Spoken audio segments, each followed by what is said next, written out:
Hello everyone, this is nodafatafata. Today, I'd like to talk about my personal experiences as a shut-in. This time, I want to discuss pica. Let's get started. When I was in my first year of junior high, I used to eat my own feces in the bathroom. At the time, I would tell this story to my male friends as if it were a heroic tale, getting laughs out of them. But now that I'm an adult, I've come to think that this was actually a case of pica. Of course, eating feces made me nauseous. But the moment I put it in my mouth, I felt as if I was accepting even my own excrement as part of myself. In other words, it was a kind of self-love. There's a saying, a parent's child is so precious, even putting them in your eye wouldn't hurt, but for me, it was a twisted kind of self-love. I'm okay even if I eat my own feces. One possible cause for this was the tense atmosphere at home. My father's company was in debt by tens of millions of yen, and phrases like, "I can't do this anymore, I can't go on living, I should hang myself," were common in our daily life. I was always gripped by a vague sense of guilt, and whenever these topics came up, I would escape to my room. I started to think, I have to save my family. But as a junior high student, there was little I could do, so I tried to act cheerful. I would intentionally fall down to make people say, "What are you doing?" or ask silly questions I already knew the answer to, prompting them to say, "You don't even know that. Let me teach you." I was acting the part of the good child as much as I could. At that point, I wasn't really a child anymore, I was more like a child actor, or rather, a toy for the adults. But even if it was just for a moment, if my whole family could laugh together, that alone made me happy. Time is cruel, and our household finances became even more strained. Driven by the obsession that we have to save money, I couldn't stop unplugging every outlet in the house. Even when I was scolded, I would secretly unplug the refrigerator at night, sometimes spoiling the food inside. Being a good child didn't stop there, it extended to taking care of my younger brother, who has a disability. I'm the second of 4 siblings, with an older brother 1 year above me, and a sister 16 years older.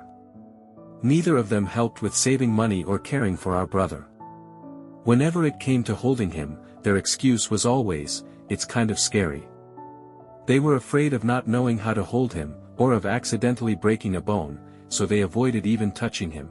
I still wonder if they could not empathize with him, thinking, "If I do it this way, it won't hurt," or "If I do it this way, it won't be uncomfortable."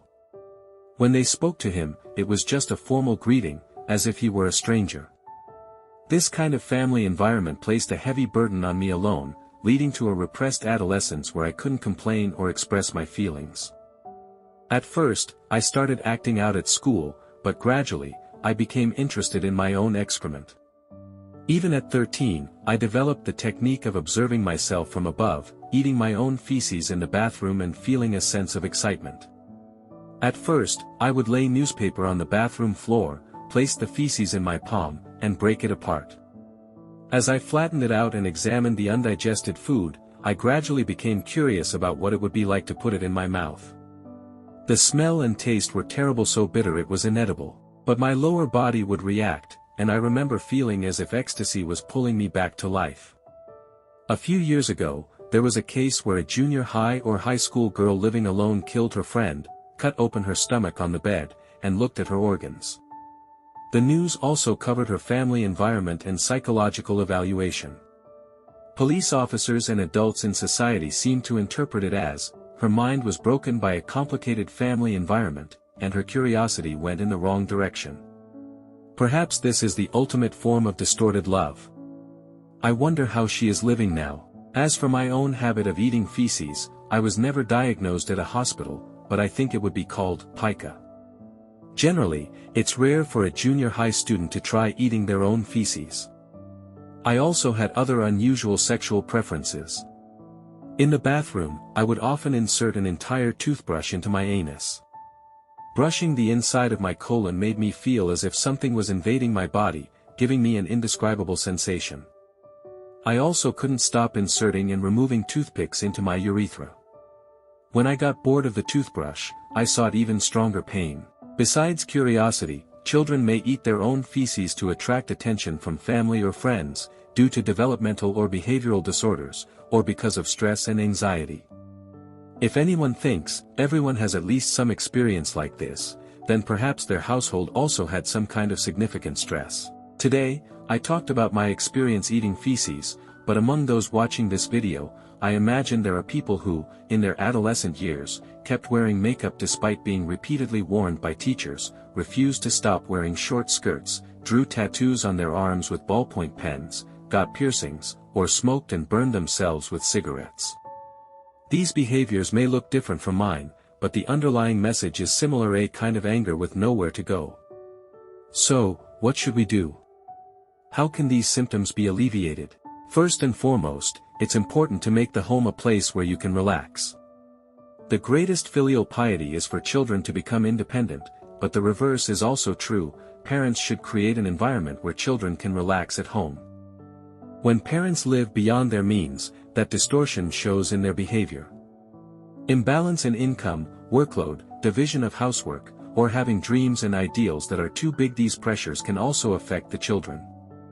First, practice self-acceptance. Why am I living such a strained life? Do I want recognition? Do I want my children to have a good life? Do I want to prove myself to my parents? Unless you heal the inferiority complex at the root of your heart, nothing will change. Even if things are miserable now, start practicing seeing happiness in the moment. For example, even if dinner is just half-priced fish sausage and bean sprouts, wrap the crunchy bean sprouts around the sausage and feed it to your child, saying, "Ah." Children are happier with that than with a table full of expensive steak in a tense environment. Many people remember burnt-tasting barbecue meals from their childhood with fondness. When your child is playing games in the living room instead of studying, instead of telling them to study, lie down on the sofa, watch TV, and let them see you fall asleep. That way, your child will relax, and even while playing games, they'll notice your sleeping face and think, "Are mom and dad tired?" Eventually, they'll go back to their room and feel like studying on their own. This is just one example related to studying, but it's best to support each child's talents in a fun and supportive environment. I understand the feelings of single mothers or fathers who feel isolated or worry about making their children feel lonely. But not all children raised in such environments go astray. Even in households with both parents and stable incomes, there are stories of children rebelling or committing crimes. If parents stay grounded and live each moment with gratitude, children will notice and grow into fine adults. Children watch their parents more than you imagine. The things you do unconsciously, not the things you try to show off, are what they imitate. There's no need to be perfect. Parents are human and have many immature parts. There's no shame in showing this to your children. You can grow together as a family. Children are more creative than adults realize. They do things you never thought possible. Instead of feeling ashamed or thinking you can't keep up, just say, "That's amazing. How did you do that? Can you teach me?" Be honest, "I see. So that's how you do it. Thank you." This will make life easier. Expressing your genuine feelings helps children develop a sense of competence and self-worth. When children have a foundation of, "I can do it if I try," they develop resilience and grow into strong junior high, high school, college students, and adults. Even if you have ideals, start small and change gradually. From today, after watching this video, a new pathway has been created in your mind. When you're stuck, you'll surely remember this. I sincerely wish for your happiness, and I bless your children who feel happiness from the love that overflows from you. That's all for today. Thank you for staying with me for so long. Recently, I started offering counseling for people struggling with being shut-ins or with life difficulties, through a service called Kokonala. It's not just for those experiencing it themselves, but also for their families. Please feel free to consult with me. If you're interested, please check the URL in the video description. Thank you for watching until the end. Please subscribe to my channel and give it a high rating. See you next time. Goodbye. Loneliness in the crowd, no room for